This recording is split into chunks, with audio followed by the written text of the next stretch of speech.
Hé, Jed! Oui? Il est en retard, ton compagnon. Tu es sûr qu'il va venir? Ne t'en fais pas, il ne devrait plus tarder. Oh. Comment il se prénomme déjà? Glim, Et... Rappelle-moi pourquoi on est venu jusqu'ici pour le chercher? il vient juste de créer son personnage. On n'allait pas le laisser traverser tout le royaume seul. C'est trop dangereux pour un débutant. Je suis sûr qu'on pourrait venir à bout de cette quête sans lui. Mais on est obligé de recruter, Galéa. Je te l'ai déjà expliqué, c'est une mission qui réclame au minimum 3 personnes. Bon, si tu le dis. Et ton Glim là, tu sais quelle classe il va jouer? Non, je n'en ai pas la moindre idée. Ah bah bravo. Et tu sais quelle race il va jouer? Un gnome, je pense. Ah non, ils sont tout petits, à peine 1 mètre. À tout moment, je risque de l'écraser ce gringalet. Et ils ne sont pas des plus vifs. Leur vitesse de base est seulement de 7,50 m.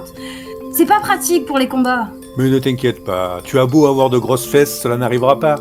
Tiens, regarde, il est écrit que leur caractéristique d'intelligence est augmentée de +2.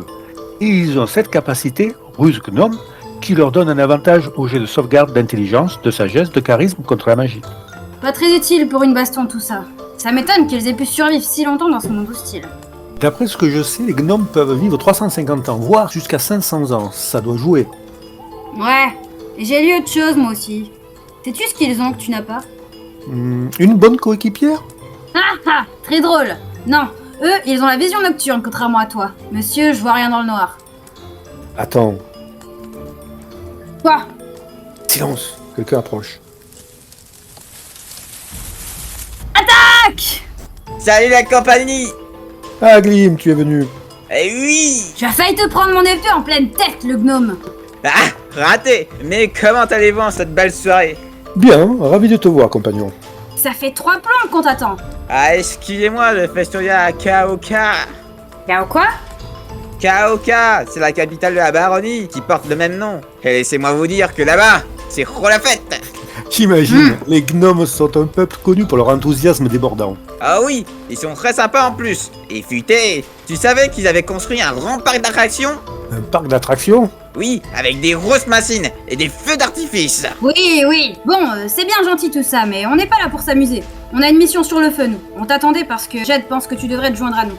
Tout à fait. Est-ce que tu as choisi une classe pour ton personnage, Glim? Comment dire que... non, en fait. Quoi? Toujours pas? Je n'ai pas encore complété toutes les informations pour ma race. Qu'est-ce qu'il te manque précisément?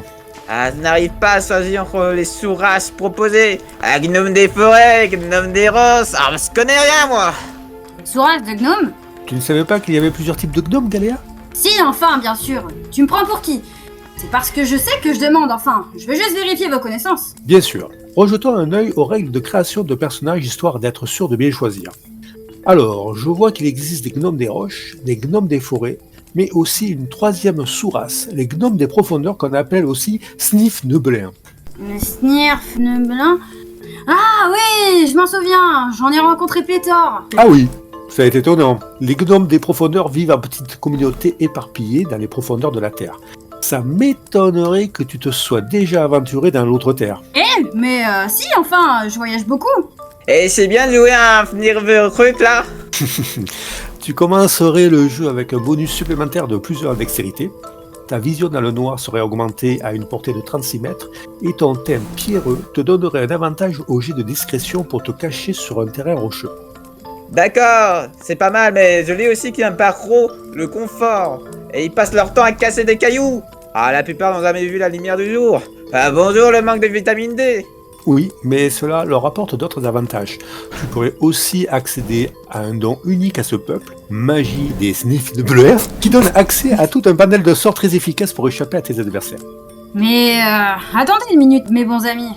Ces gnomes là, des profondeurs, s'ils vivent en outre-terre, ils doivent être comme les autres peuples d'en bas. Dangereux pour les habitants de la surface, non? Non, contrairement aux autres peuples, les profondeurs comme les Draux, les Sniff-Neblin veulent rarement du mal aux autres. Ils font leur affaire et se montrent méfiants avec les étrangers, mais il reste possible de s'en faire des amis. Pour eux, la véritable confiance vaut plus que de l'or. En vrai, le Tinrizar et la vie en outre-terre, ça me tente pas vraiment. On doit bien s'ennuyer. Dans ce cas, concentrons-nous plutôt sur les gnomes qui vivent parmi nous à la surface. Ah, ceux-là je les connais. Toujours joyeux, toujours pressés, ils ont un avis sur tout et ils sont têtus. En plus, ils parlent rapidement, comme s'ils n'arrivaient jamais à exprimer suffisamment vite tout ce qu'ils ont en tête. Ça en est fatigant. S'ils sont comme un KOK, moi je les adore. Ils ont des maisons incroyables. Leurs terriers sont lumineux et chaleureux, un mélange des constructions astucieuses et d'illusions. Ce sont d'incroyables tailleurs de pierre, des ingénieurs brillants, des sages et aussi de bons réparateurs bricoleurs. Du coup, il y a d'abord les gnomes des forêts. Ce sont les plus discrets, les plus timides. Ils vivent loin de la civilisation et évitent la confrontation autant que possible. Ah, quelle bande de lâches. Ils utilisent des sorts d'illusion et la ruse pour se cacher des menaces. Aussi, tu commences le jeu avec un bonus +1 en dextérité et aussi le sort illusion mineure. Oh oui, il y a aussi l'attitude communication avec les petits animaux. Ah, c'est trop mignon. À l'aide de sons et de gestes, vous pouvez communiquer des idées simples à des bêtes de taille P ou plus petites. C'est quoi une taille P? C'est les demi-portions, comme toi. Les gnomes des forêts ont tendance à être amicaux avec les autres habitants des bois et considèrent les elfes et les fées comme leurs alliés les plus importants. Oui, disons que nous les elfes, on les tolère, tant qu'ils nous cassent pas trop les oreilles. Ah, et pourquoi êtes-vous si méchant dans le Galéa? Quelqu'un vous a jeté une pierre dans votre enfance? Quoi? Un peu de respect enfin. Je suis Galéa Wintless, la meilleure guerrière de toute la côte des épées. Tout le monde apprécie là d'où je viens. Ah ouais, vous devez venir de très loin, car moi, je n'ai jamais entendu parler de vous. Haha, belle boutade. Bon, si tu faisais ton choix au lieu de dire n'importe quoi. Ah, je veux bien, mais bon, je voudrais en savoir plus sur les gnomes des Rosses.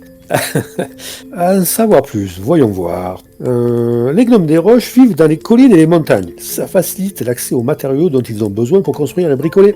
Leurs réalisations sont recherchées dans le monde entier. Ah, regardez, il commence le jeu avec un bonus de +1 en constitution. Ça c'est bien utile pour les combats. D'accord, mais est-ce que je pourrais aussi construire des mécanismes incroyables, comme un four? Normalement oui. Déjà, tu aurais connaissance en ingénierie, qui te donnera la maîtrise des jets d'histoire pour l'alchimie, les objets magiques ou les dispositifs technologiques. Ok. Ensuite, tu auras l'aptitude bricoleur. Avec ça, tu peux passer 1 heure et dépenser pour 10 pièces d'or de matériaux pour construire des petits mécanismes qui dureront 24 heures. Ah, des allumes-feu, des boîtes à musique. Oh, des jouets mécaniques qui représentent des animaux et des petites personnes. Ah, c'est trop bien. C'est ça que je veux. Eh bien, voilà une bonne chose de faite, demi-portion. Oui, bienvenue dans ma troupe, Grim. T'as intérêt à te battre. Dans ta troupe? Mais pour qui elle se prend celle-là? Hurrah! Merci, cher grand compagnon. Ça vous décevra pas. Apprends à parler le comment d'abord, on verra après.